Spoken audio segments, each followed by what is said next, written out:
دینداروں، سب سے پیشتر ہمارے آقا نامدار امام زمان نور خدا بن برحق نور مولانا شاہ کریم الحسینی حاضر امام کے مبارک نام پر صلوات پڑھیے۔ اللہم صلی علی محمد و آل محمد۔ دینداروں، اس دنیا میں اپنی زندگی گزارتے ہوئے ہم مسلسل ایک جد و جہد میں ہوتے ہیں، اسٹرگل میں ہوتے ہیں۔ امام کا بھی ارشاد ہے کہ struggle is the meaning of life, زندگی کا مقصد جد و جہد ہے۔ ہماری یہ اسٹرگل، یہ جد و جہد ایک اچھی اور خوشحال زندگی گزارنے کے لیے ہے۔ ہماری مشکلات اور تکالیف کو دور کرنے کے لیے ہم یہ محنت اور جد و جہد کرتے ہیں۔ مگر اس سلسلے میں ایک بات ہمیں ذہن میں رکھنی چاہیے کہ ہماری زندگی کا بہت بڑا حصہ ہمارے خیالات کی دنیا ہے، تھاٹس کی دنیا ہے۔ مگر آج کل ہم اتنے زیادہ اپنی مادی ضرورتوں اور مادی کمٹمنٹ میں مصروف ہیں کہ ہمارے پاس اپنی زندگی کے لیے سوچنے کا وقت نہیں ہے کہ ہم اپنی زندگی کو کس طریقے سے بہتر طور پر گزار سکیں۔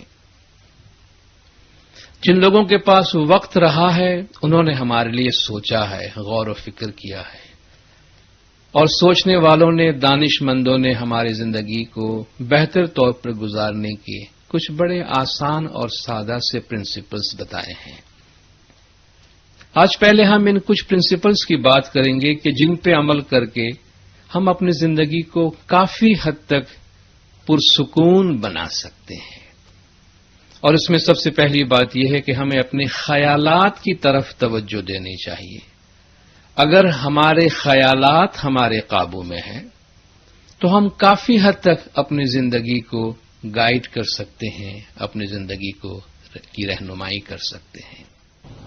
سب سے پہلے تو ہم ایسی بہت ہی آسان قسم کی 5 پرنسپلز کی بات کرتے ہیں، 5 اصول کی بات کرتے ہیں جو ہم روزانہ اپنی زندگی میں اپنا سکتے ہیں، اور اگر آج ہم اسی وقت اس کو اپنی زندگی میں اپنانا شروع کریں تو ہم محسوس کریں گے کہ ہماری بہت سی پریشانی، بہت سی تکلیف، وہ حالات جو ہمیں ٹینشن کریٹ کرتے ہیں، ناراض کرتے ہیں، دل دکھاتے ہیں، موڈ خراب کر دیتے ہیں، وہ چیزیں بہت آسانی سے حل ہو سکتی ہیں۔ ہم دیکھیں اس میں سے ہم کیا کچھ کر سکتے ہیں۔ سب سے پہلی بات تو یہ ہے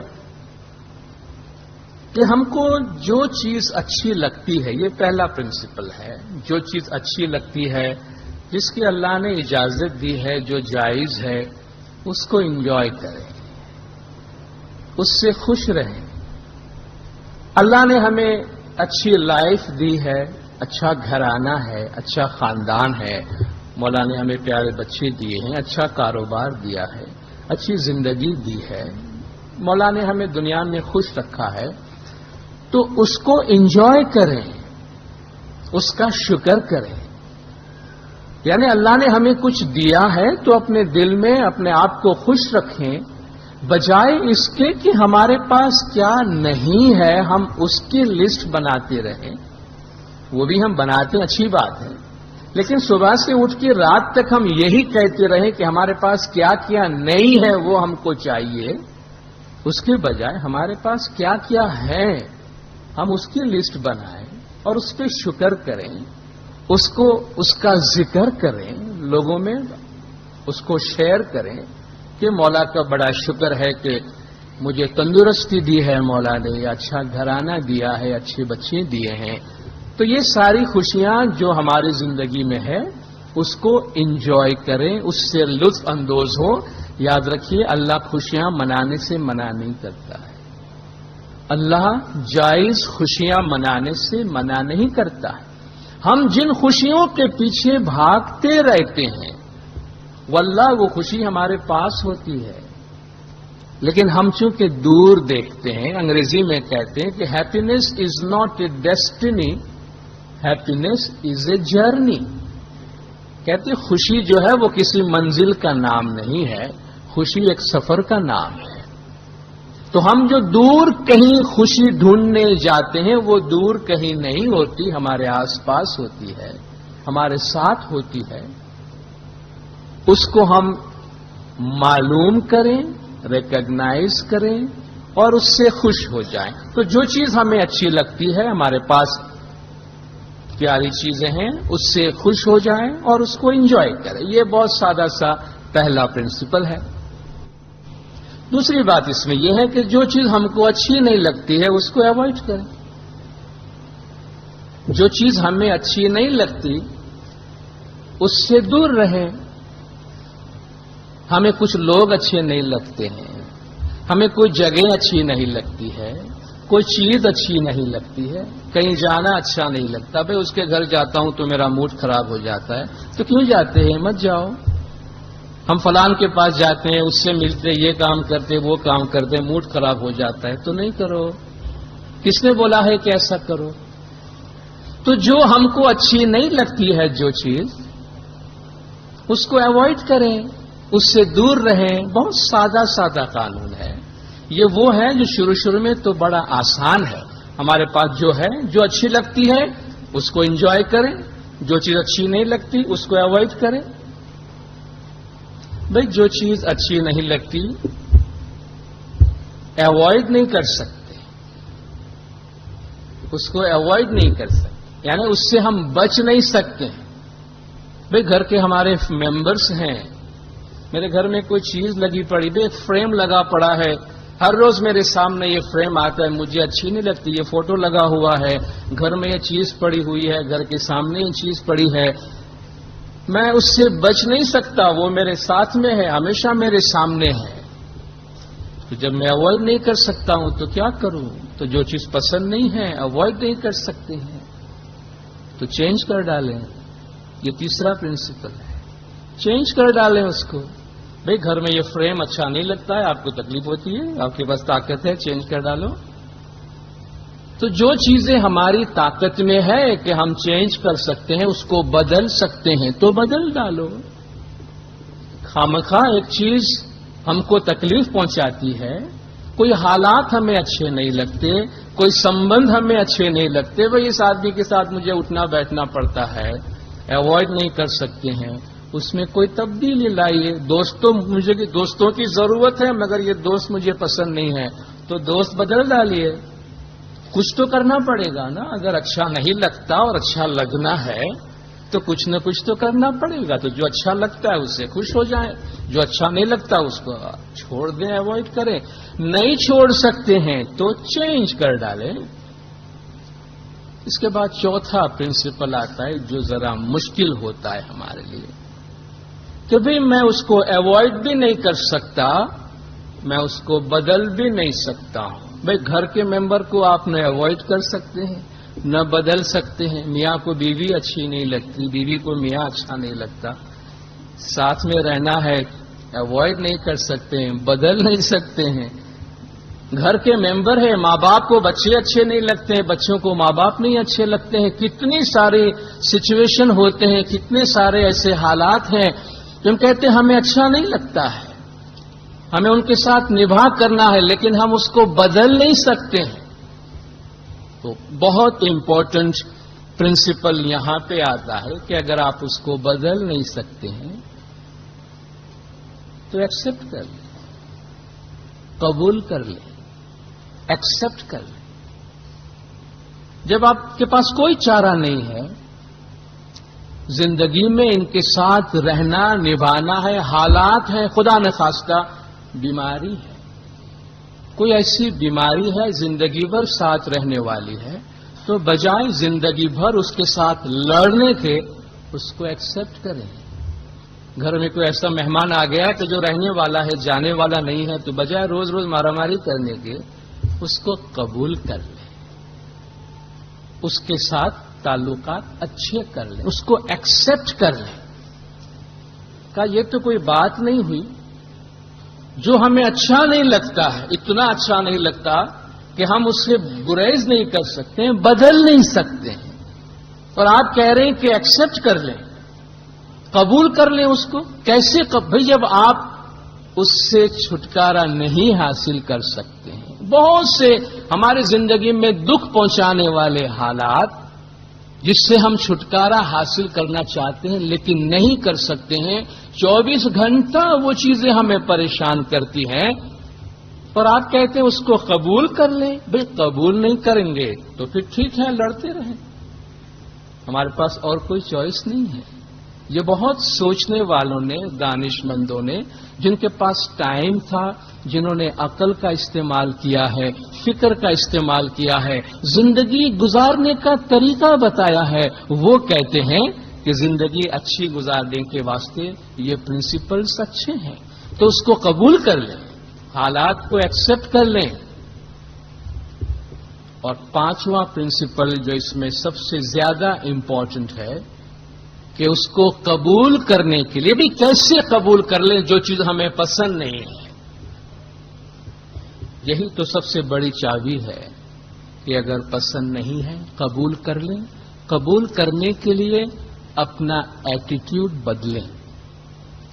اس کو قبول کرنے کے لیے اپنی سوچ میں، آپ دیکھیے سارا مسئلہ جو ہوتا ہے وہ فکر کا ہوتا ہے، سوچ کا ہوتا ہے. اصل پرابلم نہیں ہوتا. جیسے کہ دو آدمی کے پاس پانی کا آدھا آدھا گلاس ہے، ایک سوچتا ہے کہ ہائے میرا آدھا گلاس ختم ہو گیا، آدھا بچا ہے میرے پاس. دوسرا کہتا ہے میں خوش قسمت ہوں کہ میرے پاس آدھا گلاس باقی ہے. آپ دیکھیے دونوں کی حالت اتنی ہی ہے، مگر ایک افسوس کرتا ہے کہ آدھا خالی ہو گیا، دوسرا شکر کرتا ہے کہ ابھی آدھا بھرا ہوا ہے میرے پاس. اصل پرابلم ادھر ہے، گلاس میں نہیں ہے. اصل پرابلم ہمارے دماغ میں ہے. تو کہتے ہیں اپنی سوچ میں، اپنے خیالات میں چینجز لا کر، خیالات کو پازیٹو بنا کر، تبدیلی لا کر ان حالات کو ایکسپٹ کریں. کس طرح ایکسپٹ کریں کہ جو بھی صورتحال، جو چیز مجھے پسند نہیں ہے، کیا معلوم میرے اللہ نے میرے لیے اس میں کیا اچھا رکھا. شاید یہی میرے لیے بہترین ہو سکتا تھا. میرے خدا میرے لیے اس میں کوئی مجھے پیغام دینا چاہتا ہے. تو اگر بیماری ہے، اولاد کے ساتھ، فیملی کے اندر، کاروبار میں، کسی بھی جگہ پہ کوئی بھی پرابلم ہے، بجائے اس کے ساتھ فائٹ کر کے، کیونکہ جب ہم لڑتے ہیں، آپ اتنا یاد رکھیے گا، لڑتے وقت ہمیشہ دونوں پارٹیاں کمزور ہو جاتی ہیں. جو دو پارٹیاں آپس میں لڑتی ہیں وہ کمزور ہو جاتی ہے. تو لڑنے میں ہماری طاقت کمزور ہوتی ہے، قبول کرنے میں ہم اپنی طاقت کو بچا سکتے ہیں. تو کیسے بھی حالات ہوں، ان حالات کو اگر ہم اس طریقے سے دیکھیں کہ نہ معلوم میرے لیے اس میں کیا حکمت موجود ہو، میں اس بات کا انتظار کرتا ہوں کہ میرے مولا اس میں کیا نیکی میرے واسطے رکھتا ہے جو میرے لیے نکالے. تو آپ دیکھیں وہی چیز جو کل ہمیں اچھی نہیں لگتی تھی اور ہمیں تکلیف پہنچاتی تھی، آج اس سے ہمیں تکلیف نہیں ہوگی. بڑی سادہ سی باتیں ہیں، صرف کہتے ہیں نا اپنے خیالات میں تبدیلی لائے. بالکل اسی طریقے سے اپنے خیالات میں تبدیلی لانے کے لیے بہت دفعہ ہم بہت زیادہ یہ فکر کرتے ہیں کہ لوگ میرے بارے میں کیا سوچتے ہیں، لوگ میرے بارے میں کیا کہتے ہیں. ہم اپنے ریپوٹیشن کی بہت فکر کرتے ہیں، دنیا والوں کی بہت زیادہ فکر کرتے ہیں. ہماری زندگی میں دو چیزیں ہوتی ہیں، ایک ہمارا اپنا کیریکٹر ہے، یعنی ہم خود کیا ہیں، وہ ہمارا کیریکٹر ہے، ہمارا اپنا سوبھاؤ ہے، ہمارا اپنا خیال اور ہمارے اپنے اعمال ہے. دوسرا ہے کہ لوگ ہمارے بارے میں کیا سوچتے ہیں، اور ہم بہت زیادہ لوگوں کے ہاتھوں کے قیدی ہیں. ہم کوئی بھی کام کرنے سے پہلے یہ سوچنا چاہتے ہیں کہ لوگ کیا کہیں گے، لوگوں کا میرے بارے میں کیا خیال ہوگا، جس سے ہم ریپوٹیشن کہتے ہیں. ابراہم لنکن نے کہا ہے کہ انسان کی مثال ایک درخت کی طرح ہے. انسان ایک درخت کی طرح ہوتا ہے.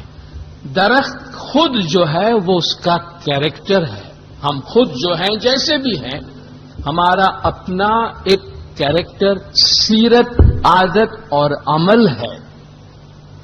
دوسرا آپ نے دیکھا ہوگا درخت کا سایہ ہوتا ہے. وہ سایہ جو ہے وہ اس کا ریپوٹیشن ہے.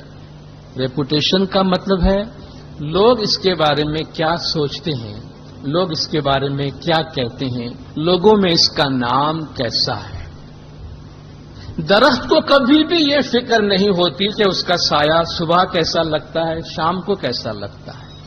آپ صبح دیکھیں گے سورج ادھر ہے تو سایہ اس کونے میں ہے, شام کو سورج ادھر ہے سایہ اس کونے میں ہے, دوپہر کو سورج سر پہ ہے تو سایہ سیمنٹ کے درخت کے ساتھ مل گیا ہے. درخت نے کبھی یہ پرواہ نہیں کی کہ میں صبح ادھر لمبا نظر آتا ہوں, شام کو ادھر لمبا نظر آتا ہوں, دوپہر کو نظر نہیں آتا. میں کیا کروں کہ میں ہمیشہ اچھا نظر آؤں. کچھ کرنے کی ضرورت نہیں ہے, کیونکہ اس سے آپ کے درخت ہونے پہ کوئی اثر نہیں پڑتا. درخت کے سائے کے لمبے چوڑے اور چھوٹے ہونے سے درخت کو کوئی فرق پڑتا ہے؟ کوئی فرق پڑتا ہے؟ لوگوں کے ذہنوں میں ہمارے بارے میں کیا خیال ہے یہ لوگوں کا پرابلم ہے, ہمارا پرابلم نہیں. ہم کیوں دکھی ہوتے ہیں؟ اور ہم کس کس کو جا کر کہیں گے پلیز میرے بارے میں اچھا سوچیں, آپ میرے بارے میں برا نہ سوچیں, آپ جو کہیں میں کرنے کو تیار ہوں, پلیز خدا کے واسطے آپ میرے بارے میں برا نہیں سوچنا. تو کہے گا ہاں ہم سوچیں گے, تم کیا کر لیتے ہو کرو. تو آپ کیا کر لیں گے اس کو؟ کسی کے خیالات پہ آپ کا کیا کنٹرول ہے؟ ہم اچھے ہیں یا برے ہیں اس کا فیصلہ لوگوں کے خیالات نہیں کرتے ہیں. اگر 10 آدمی مجھے برا سمجھتے ہیں اس کا یہ مطلب تو نہیں ہے کہ میں برا ہوں, یہ تو نہیں ہے نا. میں تو وہ ہوں یا ہم وہ ہیں جو ہم ہیں. تو دوسروں کے خیالات کی وجہ سے اپنے آپ کو دکھی نہ کریں. آپ دیکھیں گے بہت بڑا بوجھ کا پوٹلا ہمارے سر کے اوپر سے ابھی ہم اتار کے نیچے پھینک سکتے ہیں, اتنا ہلکا پھلکا ہو جائیں گے. ڈونٹ کیئر لوگ میرے بارے میں کیا سوچتے ہیں, کیا کہتے ہیں, کیا کہیں گے, اس سے مجھے بہت زیادہ فکر نہیں ہونی چاہیے. اس کا یہ مطلب بھی نہیں ہے کہ ہم سوسائٹی کی ڈسپلن یا سوسائٹی کا جو رسپیکٹ ہے اس کو مینٹین نہیں کریں, لیکن بہت زیادہ اس فکر میں نہ رہیں کہ لوگ کیا سوچتے ہیں, کیا کہیں گے.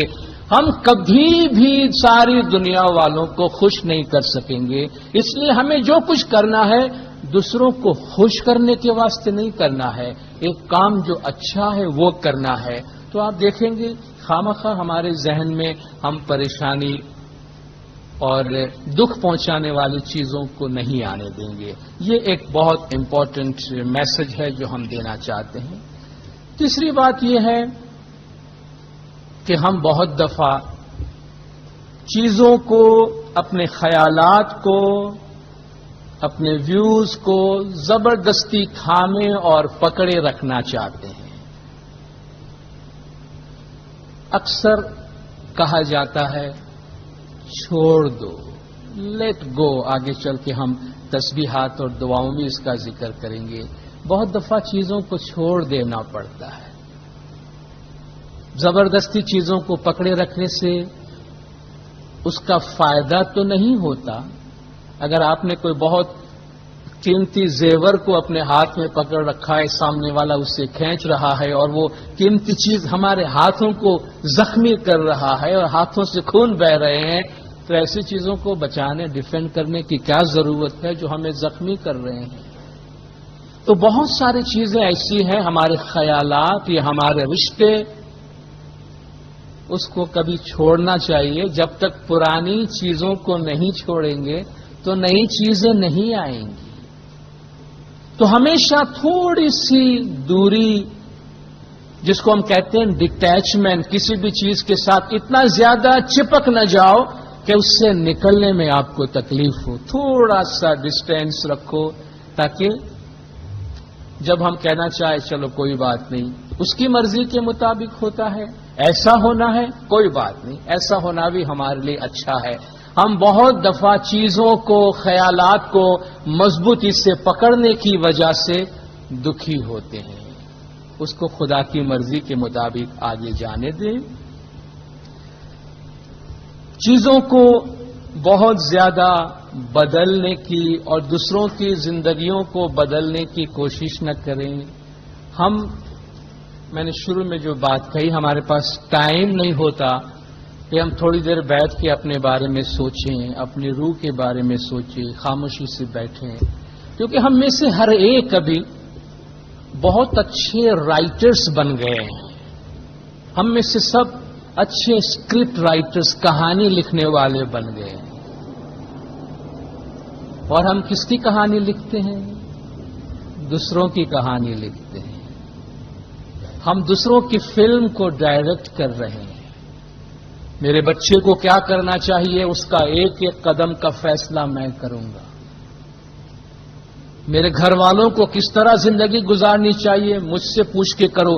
ہر ایک کی میں اسکرپٹ رائٹر بھی بنتا ہوں، ڈائریکٹر بھی بنتا ہوں کہ ہر ایک کو میری مرضی کے مطابق، یعنی کسی کی بھی لائف کا ایک ایک قدم میں چاہتا ہوں کہ میں بناؤں اور میری مرضی کے مطابق وہ لکھا جائے.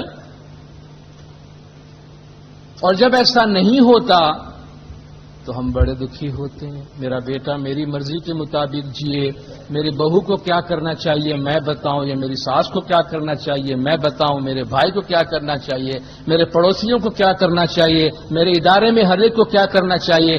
ہم اتنا زیادہ دوسروں کی کہانی لکھنے میں بزی ہو گئے ہیں کہ اپنی کہانی نہیں لکھ پاتے ہیں. زندگی گزر جاتی ہے تو پتہ چلا سب کی کہانی لکھی، وہ اپنی اپنی کہانی بنا کے چلے گئے، میری اپنی کہانی ادھوری رہ گئی، میں کچھ نہیں کر سکا. جب ہمارے گنانوں میں کہا گیا پدمڑی نے تو پوتا نہیں چنتا، سب سے پہلے اپنے آتما کی فکر کریں. دوسروں کی بھی کرتے ہیں لیکن اتنی ایسا نہیں کہ ہم دوسروں کی زندگی، دوسروں کا گھر بدلنے کے لیے اپنا سب کچھ قربان کر دیں. دنیا میں بہت ساری چیزیں ایسی ہیں کہ جیسی ہے ویسی قبول کرنا سیکھیں چیزوں کو. ہم جب چیزوں کو جیسی ہے ویسی قبول نہیں کرتے، اس لیے دکھی ہوتے ہیں. یہ آسمان پر جو چاند ہمیں نظر آ رہا ہے، کتنے عرصے سے نظر آ رہا ہے؟ جب سے ہم پیدا ہوئے ہم کو تو یہی نظر آتا ہے. ہمارے پہلے والوں کو بھی ایسا ہی دکھا ہوگا. ہزاروں سال سے زمین پر چاند اسی طرح نظر آتا رہا ہوگا. شاعروں کی شاعری کا حسن بنا ہے، غزل کا حسن بنا ہے، کہانیوں میں اس کی خوبصورتی کا ذکر ہے. نہ معلوم چاند کو لوگوں نے کس کس طریقے سے بیان کیا ہے، مگر آج تک کسی نے یہ نہیں کہا کہ یہ چاند لاکھوں سالوں سے ہمیں اسی طرح نظر آتا ہے، اس کو بدلنا چاہیے، اس چاند کو ابھی چینج ہونا چاہیے. اس کا ایک ہی فیس ہماری طرف ہے، ذرا ہم کچھ اور بھی دیکھیں دوسری طرف کیا ہے. ابھی اس کی جگہ کوئی نیا چاند آنا چاہیے. کسی نے فکر نہیں کی ہے، کسی نے ضرورت محسوس نہیں کی ہے. یہ چاند جیسا ہے جب سے ہے آج تک ہمیں اسی طرح خوشی دے رہا ہے نا، اس کو بدلنے کی ضرورت تو پیش نہیں آئی نا. تو جو چیز جیسی ہے اس کو اسی طرح قبول کرنے میں کوئی پرابلم نہیں ہے، اس میں وہی خوبصورتی ہے. تو خامخواہ سارے جہاں کو بدلنے کی فکر اپنے سر پہ کیوں لیتے ہیں؟ اپنی چھوٹی سی دنیا، اپنا چھوٹا سا جہان، اس کو بدلنے میں تھوڑا سا ٹائم دے، اپنے آتما کی فکر کریں. بہت آسان ہو جائے گی زندگی. صرف حالات کو اگر ہم قبول کرنا سیکھ لیں کہ جو چیز جیسی ہے کوئی بات نہیں. کائنات میں بہت ساری چیزیں لاکھوں برس سے چلتی آئی ہے، مجھے بدلنے کی ضرورت نہیں ہے، تو اس میں ہمیں خامخواہ دکھی اور پریشان ہونے کی ضرورت پیش نہیں آئے گی. اور اس سلسلے میں ایک اور اہم بات کہ دل کی آواز، اندر کی آواز سننے کی کوشش کریں. یہ جو ہماری زندگی کے مسائل اور پریشانیاں ہیں جس کی ہم بات کرتے ہیں، ان کا حل باہر نہیں ہے. ابھی تک میں نے جو باتیں آپ سے کی ان میں یہی باتیں کہنے کی میں نے کوشش کی کہ ہمیں اپنی سوچ کو بدلنے کی ضرورت ہے، اور اپنی سوچ کو بدلنے کے لیے خیالات کی دنیا میں جانے کی ضرورت ہے. ہمارے ساتھ ہمارا ایک بہت طاقتور ساتھی ہے، ایک بہت طاقتور ہدایت کرنے والا ہمارے ساتھ ہے، جو ہمارے اندر ہے، ہماری آتما ہے، پرماتما ہے. انٹیوشن، اندر کی آواز کہہ لے، جو کچھ بھی کہہ لے، وہ باہر نہیں ہے. امام زمان بھی مومنین کی روحانی ہدایت ان کے دل کے اندر سے کرتے ہیں، عبادت کے ذریعہ سے کرتے ہیں، باطن سے کرتے ہیں. تو وہ جو باطن کا ہمارا رشتہ اپنی روح کے ساتھ ہے، اس باطن کے رشتے کو ہمیشہ زندہ اور مضبوط رکھنے کی ضرورت ہے، جس کو ہم کہتے ہیں انٹیوشن، ضمیر کی آواز، اندر کی آواز. اور اس اندر کی آواز کو سننے کے لیے باہر کا شور کم کرنا اور بند کرنا ضروری ہے. ہماری زندگی میں شور بڑھتا گیا ہے، بہت زیادہ بڑھ گیا ہے. مادیت کا شور ہے، ویسے بھی شور ہے. دیر گئی رات تک ہمیں خاموشی نصیب نہیں ہوتی. لیکن کہتے ہیں کہ یہ ایک بہت بڑا جرم ہے اگر ہم اپنی ذات کو روزانہ تھوڑی دیر خاموشی میں اور اکیلے پن میں نہیں دے سکتے ہیں، تو یہ ہم اپنے آپ پر ایک جرم کر رہے ہیں، اپنے آپ کے ساتھ زیادتی کر رہے ہیں. اگر ہم روزانہ تھوڑی دیر اکیلے پن میں خاموشی میں اپنے آپ کو نہیں دے سکتے ہیں. ہم سب کی اپنی ایک انڈیویجولیٹی ہے، انفرادیت ہے، اکیلا پن ہے. اللہ نے ہم سب کو ایک ایک بنایا ہے، ہمارا کوئی ڈپلیکیٹ نہیں ہے. اور ہم سب کا ایک ایک اس اللہ کے ذات کے ساتھ رشتہ ہے. اور وہ رشتہ زندہ کرنے کے لیے، اس میں بات چیت کرنے کے لیے، کمیونیکیشن کرنے کے لیے خاموشی کی جگہ چاہیے، اکیلے پن میں جگہ چاہیے، ڈھونڈ کے نکالنا پڑے گا. ہم بیت الخیال میں آتے ہیں، وہاں ہمیں جگہ ملتی ہے. ہم جب تسبیح پڑھتے ہیں، اکیلے میں بیٹھتے ہیں، رات کو سونے سے پہلے صبح اٹھ کر کہیں بھی کسی پارک میں چلے گئے، کہیں بھی ہم ہیں، یہ ہمارا ایک بہت اہم فرض ہے، ایک بہت اہم ذمہ داری ہے کہ تھوڑی دیر اپنی ذات سے بات کریں، اپنے اندر آتما کے ساتھ بات کریں اور سنیں کہ وہ اندر سے ہمیں کیا کہہ رہی ہے، اندر سے کیا آواز دے رہی ہے. ہم اپنے مسائل، پریشانیاں حل کرنے کے لیے جتنی بھی زیادہ ہمارے پاس طاقت ہو اس کا استعمال کرتے ہیں. کوئی پریشانی، دکھ، مشکلات ہمارے پاس آتی ہیں، ہم خود کوشش کرتے ہیں حل کریں. ہمارے پاس کوئی انفلوئنس ہوتا ہے، طاقت ہوتا ہے، مکھی کامڑیاز ہے، لیڈرز ہے، کوئی طاقتور آدمی ہے، پیسے والا آدمی ہے، جہاں ہمیں لگے کوئی ہماری مدد کر سکتا ہے ہم وہاں جاتے ہیں، اس کی مدد لیتے ہیں. مگر ان تمام مدد کے مقابلے میں، ان مدد کے ساتھ ساتھ ہم نہیں کہیں گے یہ مدد کی ضرورت نہیں ہے، اللہ ذرائع بناتا ہے.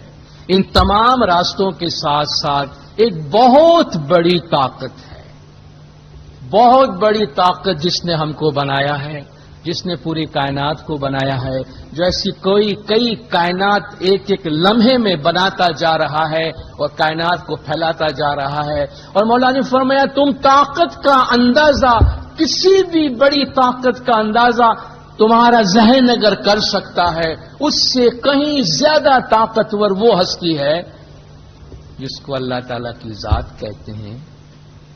اس سے ہیلپ مانگنا، اس سے مدد مانگنا، یہ ہمارے لیے طاقت کا سب سے بڑا سرچشمہ ہے، طاقت کی سب سے بڑی جگہ ہے، جس کو شاید بہت دفعہ ہم سرسری طور پہ یوز کرتے ہیں. بس تھوڑی دیر بیٹھ گئے، تسبیح پڑھ لی، دعا مانگ لی، جماعت میں آگے دعا مانگ لی، اور پھر کہتے ہیں بھائی اتنے سالوں سے میں دعا مانگ رہا ہوں، میری کون سنتا ہے. باطنی طاقت، روحانی طاقت سے مدد حاصل کرنے کی اللہ تعالیٰ خود انسان کو انکریج کرتا ہے. بہت دفعہ لوگ کہتے ہیں اللہ کو معلوم ہے ہم کو کیا چاہیے، اس کو معلوم ہے ہمیں کیا پریشانی ہے، مانگنے کی کیا ضرورت ہے. بالکل صحیح بات ہے، مگر ایک مقام، ایک لیول ایسا آتا ہے کہ جہاں جا کر زبان کے استعمال کی ضرورت نہیں رہتی. مگر ابتدا میں، آغاز میں جب اللہ تبارک و تعالیٰ کے ساتھ ہمارا کمیونیکیشن ہوتا ہے، خاموشی میں بیٹھ کر، علیحدگی میں بیٹھ کر، ہم جو جماعت کے ساتھ مل کے تسبیح پڑھتے ہیں، یہ جماعت کی تسبیح اور تسبیح کی طاقت کی بات ہے. لیکن جب میں یہاں اس وقت دعا کی بات کرتا ہوں، دعائیں مانگنے کی بات کرتا ہوں، انٹیوشن باطن سے مدد مانگنے کی بات کرتا ہوں، تو وہ ہماری انفرادی دعا ہے. وہ دعا جو ہم اپنے مشکلات کی آسانی کے لیے یا اپنی آبادی کے لیے اپنے مالک سے، خالق سے مانگتے ہیں، جو سرو شکتیمان ہے، جس کے پاس اتنی طاقت ہے کہ جس کی طاقت کا کوئی اندازہ نہیں لگا سکتا.